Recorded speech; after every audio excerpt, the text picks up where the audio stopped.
I'm Van. I'm Sori. That's Booby. And Vita and Chip and Culpy. Alright.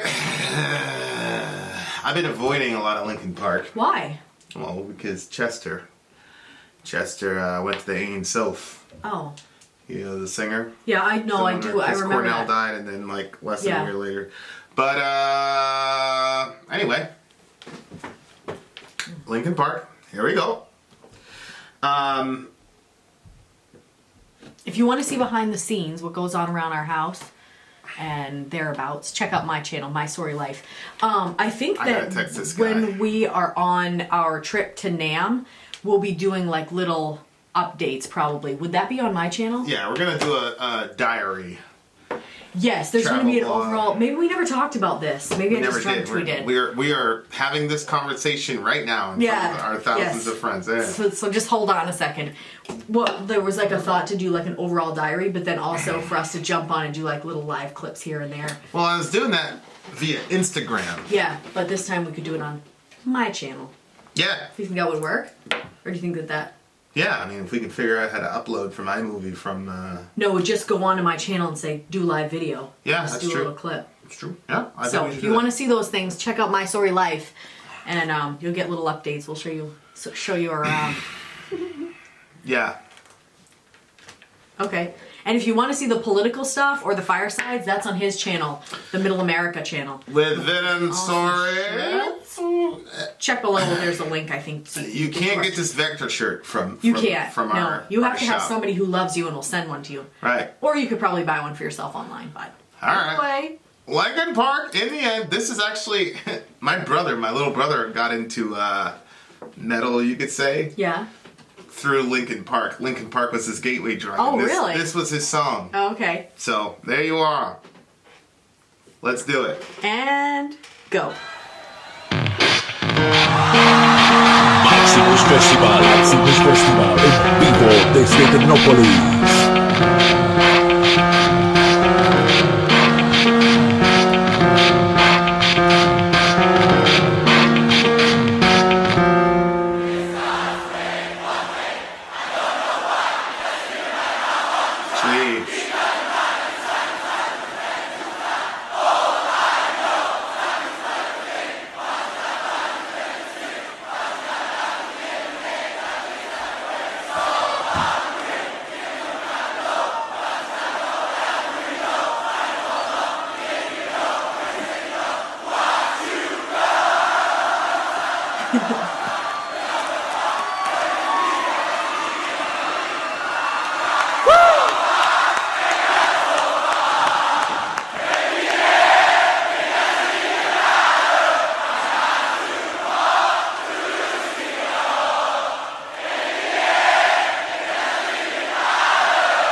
Are you ready?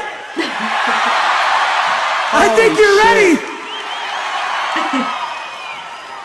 It starts with one thing, I don't know why. Doesn't even matter how hard you try. Keep that in mind, the design is trying to explain it to time. Oh, I know time is a valuable thing. Watch it fly by as the pendulum swings. Watch it count down to the end of the day. The clock takes life away and it's so unfair. Didn't look out below. Watch the time go right out the window. Trying to hold on and didn't even know I wasted it all. Watch you go.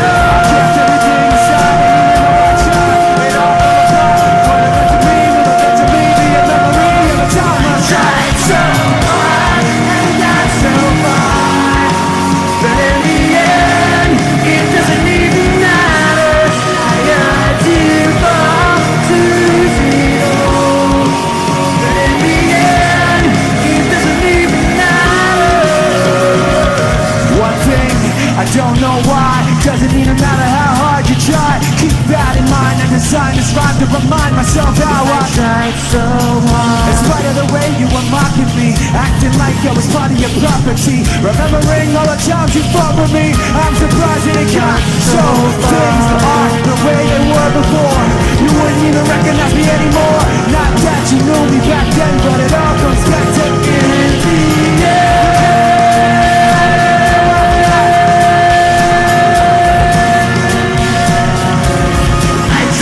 So hard and got so far.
I knew this one.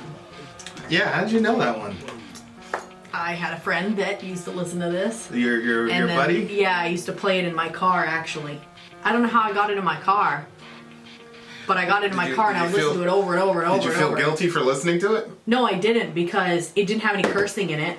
Okay. And it wasn't talking about God, but it was very, like, well, I would think about lots of things, but one of them was, you know, like just how I was feeling growing up. You know what I mean? Like, you try so hard, blah, but in the end it doesn't even matter, because, like, I always felt like that. I always felt like I was trying to attain something with my parents and stuff, with my father, and, like, really wanting to, but then I always came out failing in the end. So, like, it was, I just related with it, I guess. I see. Yep. But it's just mind-blowing to me. and I don't know what the actual song was about, but I remember him saying something about, like, because we were in a relationship and he was saying, like, oh, like, he kind of was feeling like that the relationship wasn't gonna, like, he felt like that I was, like, too good for him, and so that in the end it wasn't gonna, like, he's gonna try his hardest, but it wasn't gonna, whatever. But You were right, bro. but anyway. It wasn't because you were too good for him. It was just, you know, it's the qadar of Allah. Mm-hmm. Yeah. I'm just mind-blown by... You could have thousands of people singing stuff that you wrote in a back room somewhere. Mm-hmm. Adoring, was that song, the one we did with Lowe, where he said, though all would bow to me and I could have my fill of fear and love, it's not enough. Yep. It's unbelievable to me. Yeah. It's just like, you know, like, I always get split up in different, like, segments of my person when I watch guys like this, or Nirvana, or whatever. But specifically with this one, because Linkin Park was not, like, their stage presence is never like when Behemoth comes out. No. Their stage presence was always like, you know, like Mike is smiling. I was surprised by the stage presence. Like, he's smiling, like he's singing about painful stuff, but he's smiling. It's just generally, you know, it's not to say that he doesn't go through stuff. It's just things affect people differently. Mm-hmm. So, like, their stage presence was never like this dark, brooding, emotional band. Like, they would sing about emotional stuff, but they never projected that type of energy. Mm-hmm. And then... Yeah, that surprised me. And so it's like, you know, it's like you're just having a good time and he blows a big kiss to everybody. Like, Jonathan would never do that. Right. Corn would never do that. You know, like, not to say he doesn't love his people, but it's just, I don't know, it's just so crazy to me that and this is a pretty recent one. I think they said it was 2017, so it was like one of his last live performances. Wow. So, you know. The crowd was right into it. Well, that's what I'm saying. It's just like so many people are affected by what you do in such a positive way, and there's only so many people, literally, in human history that will know what it's like to experience what it's like to be up there like that, and it's just not. It's not enough. Mm-hmm. It's crazy to me. It's a yeah. No, you know, it's not. Because you gotta, and it's critical. I had wife, kids. You know, that wasn't, you know, enough. So it really like makes you think on an existential level, like, you know, what is it? Obviously, for us, we have a, you know, simplified answer. You know. Yeah. But it's a tough pill to swallow. And then it makes you, like, start looking around at people like, yo, is this person really okay? Oh, I know. Yeah, really. Yeah. You know what I mean? Like, sometimes I feel like the people that do project that type of negative energy, like, that they're kind of safe. Safer than the other people. Yeah, they're kind of safe. You know what I mean? Because they are, you know, like, they're saying stuff and they're calling out for help. And, yeah. So I think that's good, you know. And a lot of people have different opinions, like, oh, you're just trying to get attention, blah, blah, blah. But it's always the person that's, like, always happy all the time, where I'm like, I don't know, man. you know? But anyway. Yeah, what's going on behind? Really good live performance. Okay, so lyrically, it starts with one. Yeah, this song blew up like crazy. What type of music is this? Like this was like at the absolute peak of nu metal. Like Korn really like blew up nu metal. They really started it. Yeah. But these guys, like, they absolutely perfected. I don't even put them in the same category as Korn. Yeah, they absolutely perfected nu metal. You had a rapper, you know, so Mike Shinoda, like the guy, you know, he's a decent rapper. He's got that kind of like East Coast style where the verses match internally and externally, which is very difficult to do in a coherent fashion. So he's a good rapper in his own right. Like he made an entire album by himself as like a rap album. Oh, really? Yeah, and I think he's good. I mean, he's not Eminem or Jay-Z, but I think he's good. So you had the rapper, and then you had the guy that could sing, and then you had the poppy choruses, then you had a DJ. Like that was like the nu metal template, and they like perfected it. Because you had a guy that was a really good rapper. Chester at the time, in my opinion, was the best vocalist as far as nu metal goes. Like he could hit. He was really good. They had great melodies. The DJ, I never really understood why DJs were in bands. Yeah. To this day, I still don't understand. But yeah, so like they were like the pinnacle nu metal band. I mean, it was insane. When they were big, like there was nothing. It was nothing. It was like it was a mix between NSYNC and Korn. Like these guys, like it was unbelievable, and I hated them with a passion. Linkin Park, you did? I hated them. They were on. You couldn't turn on any music. Well, that's why I was thinking. That's another reason why I must have heard it a lot. Was yeah, came on the station a lot. You know how people are like, how could you not have heard this? It's like I had ever heard this song. Yeah. Like when I started listening to other music other than like straight up hardcore rap. Yeah. This is the stuff that I was hearing on every station. Oh wow.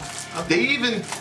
Well, we were in Maine at the time, so there's like a hip hop-ish station in Maine. Yes. And they were still playing this song. I think that's where I was hearing it so much. You know what I mean? It was like, you literally couldn't get away with it. The car, you go upstairs, MTV, freaking BET. This was on BET.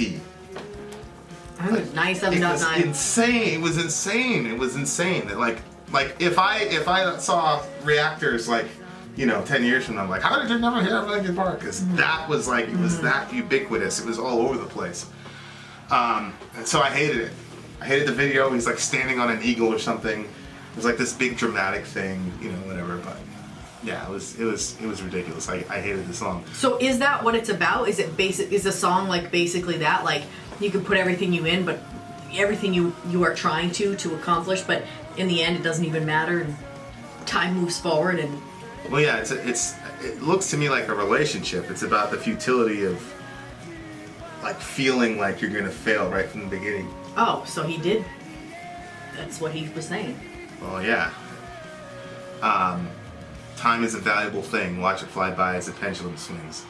Watch it count down to the end of the day. The clock take life away. It's so unreal. So it's like, and it does spark a question. Like, if you're going to engage in something that you're pretty convinced you're going to fail in, is it wise to waste time at putting all that effort out when you're going to fail? Is it a waste of time or a waste of life? How can you really know, though? Well, that's why I don't think I'm going to fail at things. If I thought I was going to fail at something, I wouldn't do it. You know what I mean? So it's like, I gear up in Madden or whatever. I don't know the guy from Madden, but I'm convinced I'm going to win. Like remember that thing? I was down by like 16. That's so funny. I was down by like 16 or 18 points. I had 57 seconds left, and I was like, I can still win this game. And I should have won that game, but I messed up at the very, very end. Like, I get in fights with my older brother who was like, 50 pounds on me. I really was convinced I would win. Or like my brother, he'd play basketball, and I was convinced, like he'd beat me like 65 times in a row, and I was dead ass convinced that on 66 I was gonna figure it out. I was gonna beat him. Really? Yeah, I never go into a situation like, oh, I'm gonna fail this. Honestly, I think all of your kids are like that. Like, I mean, obviously they're my kids too, but I'm saying like, birth-wise, your three, they're all like that. Like, I always feel like they have such an irrational understanding of what they're going to succeed and fail at. Because they always think that they're gonna succeed. Right. And Selah is more like me, where she's kind of like defeated, like... Well, you weren't always like that. No, I wasn't. You weren't always like that. You know, so... But I always felt like I had a balanced view of what I could actually accomplish and what I couldn't. Well, I mean... Now I second guess everything. Yeah, I just don't... I'm not saying I never fail at something, but when I do, I'm confused. I'm like, what happened? Or you go, okay, this is where the breakdown happened. If I'd have just done this a little bit better, then this would have happened. That's why, all right. So if I had to do it over again, I'd win. Or I would be able to do that. Or I'd ace that test. Or I'd have, made this selection course or whatever. But, see, that's where you're different, I think, than the kids. Because the kids will blame somebody else for why they failed. Zoe will. She always does. Well, she's usually right. What do you mean? Like when she's by herself, she doesn't blame anybody. She just says, "Yeah, the guy came and shot me," the Fortnite stuff. But like the rest of us are so far behind her that she's usually right when she blames the other person, which is a separate thing. It's like, be a good teammate. You know what I mean? Like Alshon Jeffrey dropped the ball and like it was clearly his fault because Nick Foles was going to march him down the field and win. He dropped the ball, interception. That was obviously his fault. But that's not what you do with your teammates. Right. But that's also what I had to learn, because there's certain things where you have to go through selection and it's like only you as an individual. And like it's impossible and you make it and then you get put into this team and then you have to be a team player. Yeah. When, for the last 28 weeks or so, you were by yourself. Yeah, I see. It's real difficult, and but then it's like you have to be able to break off and operate by yourself and then come back and all that stuff. So that was my biggest issue is, does not play well with others type of thing. I had to learn to be a team player, but I don't understand that mentality. Like, why would you go and put all that effort into something there you're convinced you're going to fail? And my thing is, if you're convinced you're going to fail at the beginning, it becomes like a self-fulfilling prophecy. Well, of course you're going to fail. If you go into a situation and say, I'm going to fail, how in the hell do you expect to succeed? Those people generally don't get surprised by success. Like, Tom Brady's not going there like, shit, I can't believe I'm in my 8th AFC championship. How did this happen? You don't think... Literally just thinking about how many subscribers we have now in this short amount of time, because we haven't even been doing this a year, and we're at, 91,000 or something like that? And I'm like, it's not a surprise. We have put in a ton of work. So, yeah. We're outworking the hell out of these people. So it's like,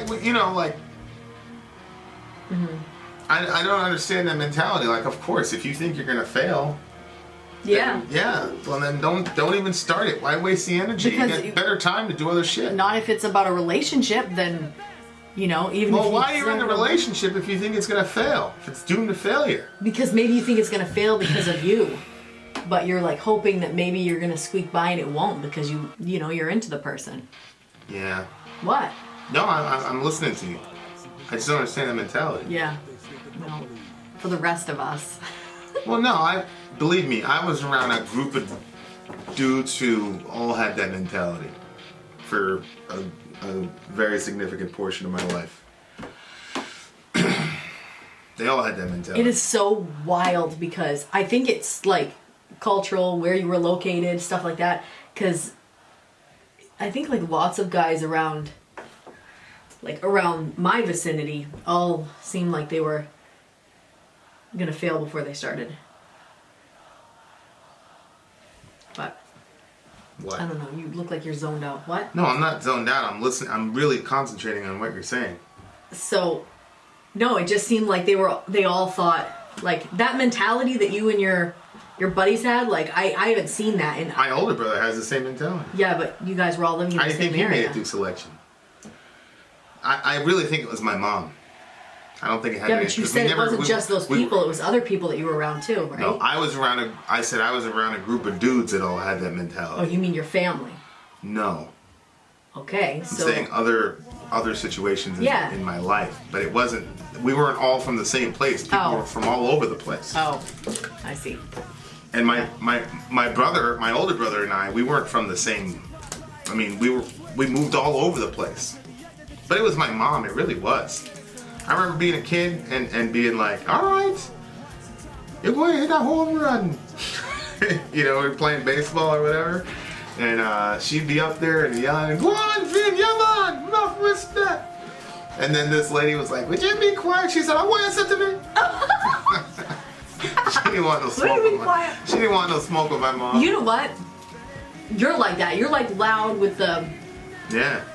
I'm not. My mom, yeah, it was literally like, you can do anything. Just make sure that you know, you're not. She basically told me you're never gonna be the most talented person in anything you do ever.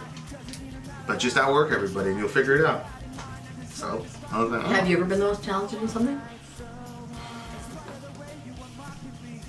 Or was she right? Probably twice.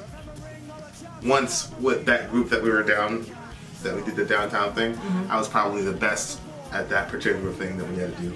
And then another thing, I was pretty decent about what I had to do. But other than that, it was just hard. But in both instances, I worked harder than everybody else. That's what I was thinking. I'm like, well, both were true. So. But yeah, I mean, I'm not saying like people that think this way are bad or anything like that. I'm not saying. I'm just saying I don't understand like expending all that energy for something that you believe you're gonna fail at. And then I question, were you really bound to fail at it, or is your presupposition that you're going to fail what makes you fail?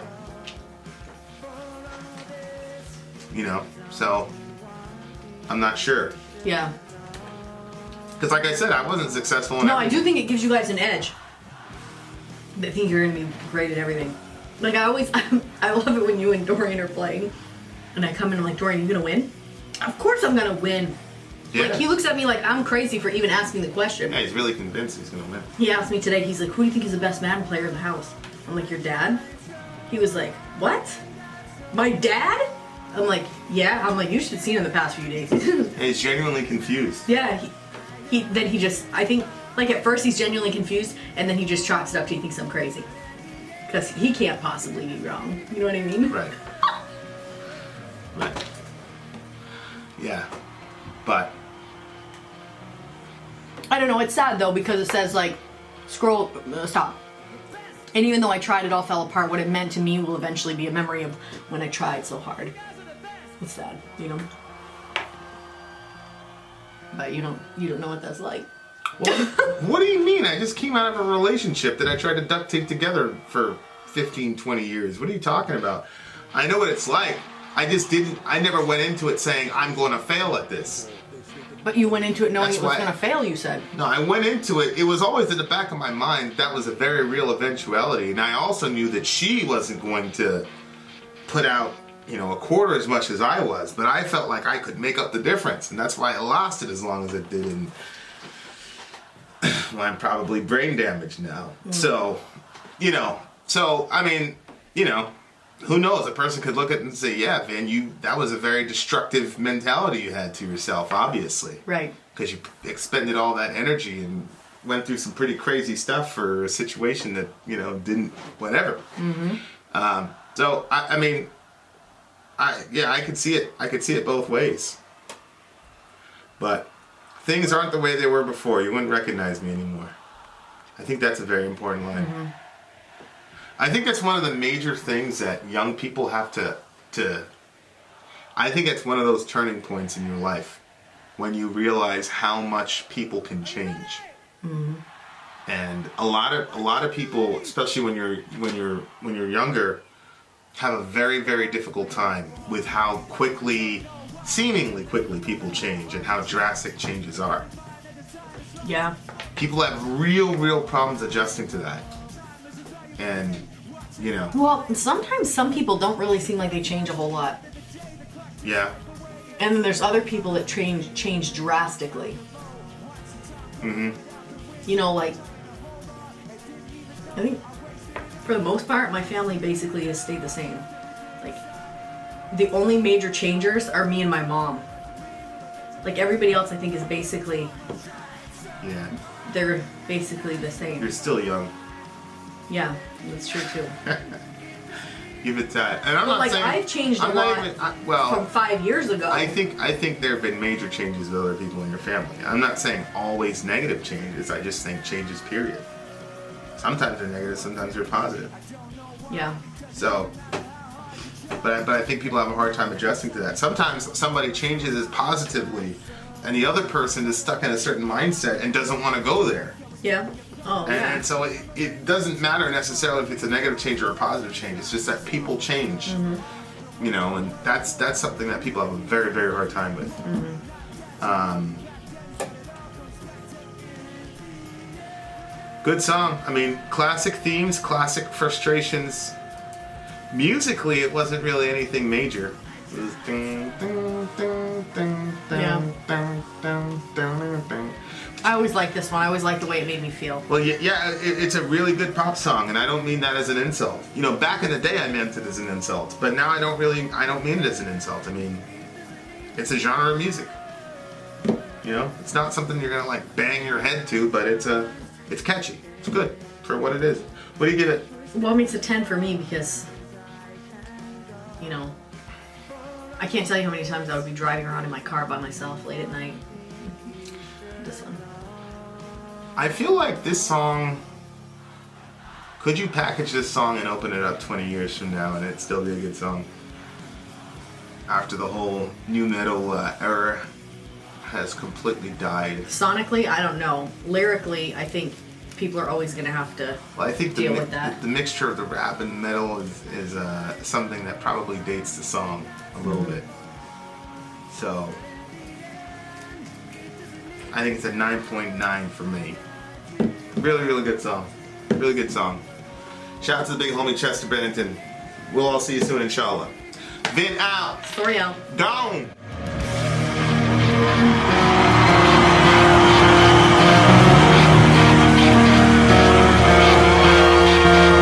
The best! You guys are the best!